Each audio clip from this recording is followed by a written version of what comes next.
ಈ ಬಿಡದಿಯ ಟೌನ್ಶಿಪ್ ವಿಚಾರಕ್ಕೆ ಸಂಬಂಧಪಟ್ಟಂತೆ ದೇವೇಗೌಡರ ಎಂಟ್ರಿ ಆದಂತಹ ಸಂದರ್ಭದಲ್ಲಿ ಮತ್ತೆ ಈಗ ಬಿಡದಿ ಟೌನ್ಶಿಪ್ ಕದನ ಕಣ ಕಾವನ್ನ ಪಡೆದುಕೊಳ್ತಾ ಇದೆ. ಜೊತೆಗೆ ಒಂದಿಷ್ಟನ್ನ ರೈತರನ್ನು ಕೂಡ ಎತ್ತಿ ಕಟ್ಟುವಂತಹ ಪ್ರಯತ್ನ ಮಾಡಿದ್ರು ಎನ್ನುವಂತ ಆರೋಪ ಒಂದ್ ಕಡೆ ದಳಪತಿಗಳ ಪ್ರಯೋಗ ಮಾಡಿದ್ರು ಅಂತ ಹೇಳ್ತಾ ಇರುವಂತ ಸಂದರ್ಭ. ಈ ವಿಚಾರಕ್ಕೆ ಸಂಬಂಧಪಟ್ಟಂತೆ ಇವತ್ತೇನು ಮಾಡಿದ್ರು, ಸಿಎಂ ಡಿಕೆ ಶಿವಕುಮಾರ್ ಒಂದು ಪ್ರೆಸ್ ಮೀಟ್ ಅನ್ನ ಮಾಡಿದ್ರು. ಅವ್ರು ಹೇಳ್ತಾ ಇರುವಂತ ಪ್ರಕಾರ ಯಾವುದೇ ಕಾರಣಕ್ಕೂ ಕೂಡ ನಾನು ಮುಂದಿಟ್ಟ ಹೆಜ್ಜೆಯನ್ನು ನಾವು ಹಿಂದೆ ಇಡಲ್ಲ ಅಂತ ಡಿಕೆ ಶಿವಕುಮಾರ್ ಹೇಳ್ತಾ ಇದ್ರು. ಹಾಗಾದ್ರೆ ಇವತ್ತು ಏನೇನೆಲ್ಲ ಆಯಿತು ಪ್ರೆಸ್ ಮೀಟ್ ಅಲ್ಲಿ, ಡಿಕೆ ಶಿವಕುಮಾರ್ ಮತ್ತೇನೆಲ್ಲ ಆಕ್ರೋಶ ವ್ಯಕ್ತಪಡಿಸಿಕೊಂಡು ಮಾತನಾಡಿದ್ರು, ಎಲ್ಲದರ ಬಗ್ಗೆ ಒಂದು ವರದಿ ಇದೆ, ಬನ್ನಿ ನೋಡ್ಕೊಂಡು ಬರೋಣ.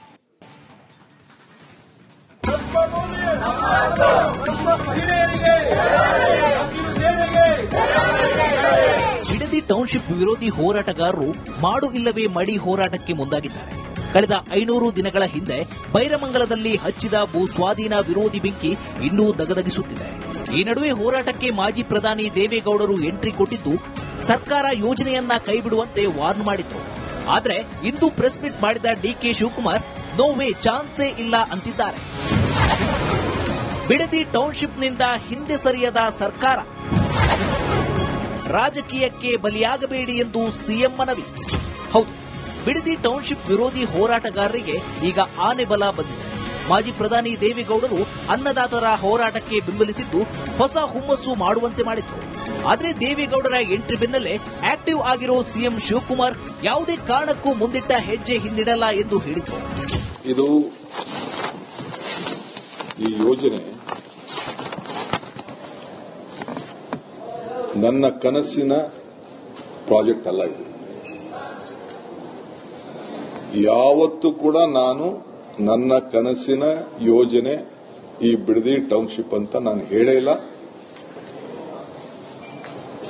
ನಾನು ಇದಕ್ಕೆ ಫೌಂಡೇಶನ್ ಹಾಕಿಲ್ಲ.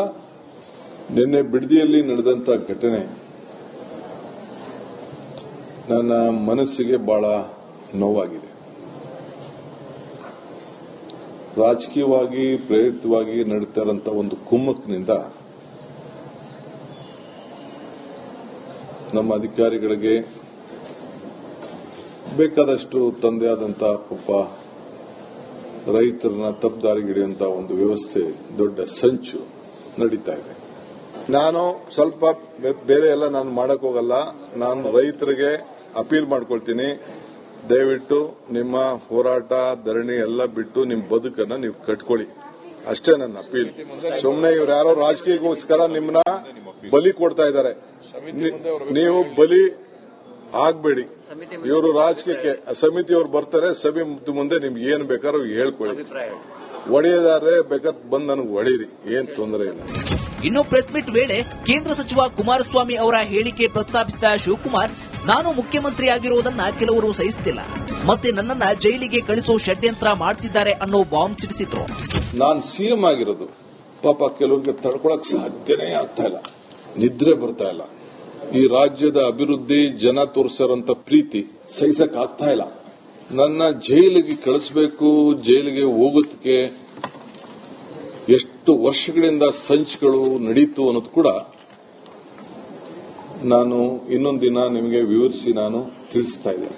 ಈಗೂ ಕೂಡ ಮಾಧ್ಯಮದಲ್ಲಿ ನಾನು ನೋಡ್ತಾ ಇದ್ದೆ, ಇವತ್ತು ಡಿಕೆಶಿ ಜೈಲಿಗೆ ಹೋಗುವ ದಿನ ಬಂದೇ ಬರ್ತದೆ ಅಂತ ಹೇಳಿ ನಮ್ಮ ಕುಮಾರಣ್ಣವರು, HDK ಅಂದ್ರೆ ಕುಮಾರಣ್ಣವರು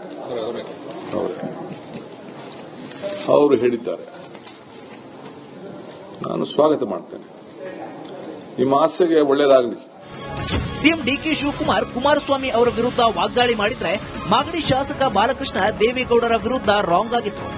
ಕುಮಾರಸ್ವಾಮಿ ಸಿಎಂ ಆಗಿದ್ದಾಗಲೇ ಏಕೆ ಟೌನ್ಶಿಪ್ ರದ್ದು ಮಾಡಲು ಹೇಳಲಿಲ್ಲ ಎಂದು ತಿರುಗೇಟು ನೀಡಿದರು. ರೈತರು ಹೋಗಿ ದೇವೇಗೌಡರ ಹತ್ರ 2018ರಲ್ಲಿ ನಿಮ್ಮ ಮಗ ಅವ್ರಿಗೆ ಹೇಳಿ ದಯಮಾಡಿ ಇದನ್ನ ಡ್ರಾಪ್ ಮಾಡಿಸಿ ಅಂತ ಹೋದಾಗ, ಇಲ್ಲ ಹಂಗ್ ಮಾಡಕ್ಕಾಗಲ್ಲ, ಅವನೇನ್ ಹೇಳ್ತಾನೆ ಕೇಳ್ಕೊಂಡು ಹೋಗಿ ಅಂತ ಹೇಳಿದಂತ ದೇವೇಗೌಡರು ಇವತ್ತು ಡಿಕೆ ಶಿವಕುಮಾರ್ ಅವರು ಮುಖ್ಯಮಂತ್ರಿ ಆಗಿದ್ದಾರೆ ಅಂತೇಳಿ ಅದು ಯಾವುದೇ ಇಶ್ಯೂ. ಈಗ ನೋಡಿ, ದೇವೇಗೌಡರಿಗೆ ಬಹಳ ಜ್ವಲಂತ ಸಮಸ್ಯೆಗಳಿದಾವೆ ಈ ರಾಜ್ಯದಲ್ಲಿ. ಅದು ಮೇಕೆದಾಟು ಇರ್ಬೋದು, ಮಹದಾಯಿ ಇರ್ಬೋದು, ಈ ರೀತಿ ಅನೇಕ ಇಶ್ಯೂಸ್ಗಳಿದಾವೆ. ಅದ್ರ ಬಗ್ಗೆ ಅವರು ಬೆಳಕು ಚೆಲ್ಲಬೇಕು, ಅದ್ರ ಬಗ್ಗೆ ಅವರು ಹೋರಾಟ ಮಾಡಬೇಕು. ಅದ್ರ ಬಗ್ಗೆ ಅವರು ನರೇಂದ್ರ ಮೋದಿ ಅವರಿಗೆ ಕಾಸ ಇದ್ದಾರೆ. ನರೇಂದ್ರ ಮೋದಿ ಅವರ ಹತ್ರ ಹೋಗಿ ಇಂಥ ಸಮಸ್ಯೆಗಳನ್ನ ಬಗೆಹರಿಸಲಿ. ಜುಲೈ 17ರಂದು ಬಿಜೆಪಿಯಿಂದ ಬೆಂಗಳೂರಲ್ಲಿ ಧರಣಿ, ಇನ್ನು ಬಿಡದಿ ಟೌನ್ಶಿಪ್ ಯೋಜನೆ ಹಿಂಪಡೆಯಬೇಕೆಂದು ಆಗ್ರಹಿಸಿ ಬಿಜೆಪಿ ಜುಲೈ 17ರಂದು ಒಂದು ದಿನದ ಧರಣಿ ಹಮ್ಮಿಕೊಂಡಿದೆ. ಫ್ರೀಡಂ ಪಾರ್ಕ್ನಲ್ಲಿ ನಡೆಯಲಿರುವ ಧರಣಿಯಲ್ಲಿ ಬಿಜೆಪಿ ಶಾಸಕರು, ಸಂಸದರು ಸೇರಿ ಪ್ರಮುಖ ನಾಯಕರು ಭಾಗಿಯಾಗಲಿದ್ದಾರೆ. ಬೆಂಗಳೂರಿನ ಫ್ರೀಡಂ ಪಾರ್ಕ್ನಲ್ಲಿ ಶುಕ್ರವಾರ 17ನೇ ತಾರೀಕು ಬೆಳಗ್ಗೆಯಿಂದ ಸಂಜೆವರೆಗೆ ನಾವು ಧರಣಿಯನ್ನು ಹಮ್ಮಿಕೊಳ್ತಾ ಇದ್ದೇವೆ. ನಮ್ಮ ಧರಣಿಯ ಉದ್ದೇಶ, ನಾವು ರಾಜ್ಯ ಸರ್ಕಾರಕ್ಕೆ ಆಗ್ರಹಪಡಿಸ್ತಾ ಇದ್ದೇವೆ, ಪ್ರಕರಣಗಳನ್ನ ರೈತರ ವಿರುದ್ಧ ಏನು ಪ್ರಕರಣಗಳನ್ನ ದಾಖಲು ಮಾಡಿದ್ದೀರಿ, ದೌರ್ಜನ್ಯ ಮಾಡ್ತಾ ಇದ್ದೀರಿ, ಆ ಪ್ರಕರಣಗಳನ್ನು ಹಿಂಪಡಿಬೇಕು. ಮತ್ತೆ ಬಿಡದಿ ಟೌನ್ಶಿಪ್ ರೈತರನ್ನ ಒಕ್ಕಲೆಬ್ಬಿಸ್ತಕ್ಕಂಥ ಕೆಲಸವನ್ನ ಕೈ ಬಿಡಬೇಕು. ಬಿಡದಿ ಭೂ ಸ್ವಾಧೀನದ ವಿಚಾರವಾಗಿ ಒಂದೆಡೆ ರೈತರ ನಡುವೆಯೇ ಕದನ ನಡೆಯುತ್ತಿದ್ರೆ, ಮತ್ತೊಂದೆಡೆ ಆಡಳಿತ ಮತ್ತು ವಿರೋಧ ಪಕ್ಷಗಳ ನಡುವೆ ವಾಕ್ಸಮರ ಜೋರಾಗಿದೆ. ಎಷ್ಟೇ ವಿರೋಧ ಬಂದರೂ ಸರ್ಕಾರ ಮಾತ್ರ ನಾವು ಟೌನ್ಶಿಪ್ ಮಾಡಿಯೇ ಸಿದ್ಧ ಎಂದು ಬಂಡಿಯಂತೆ ಗಟ್ಟಿಯಾಗಿ ನಿಂತಿದೆ.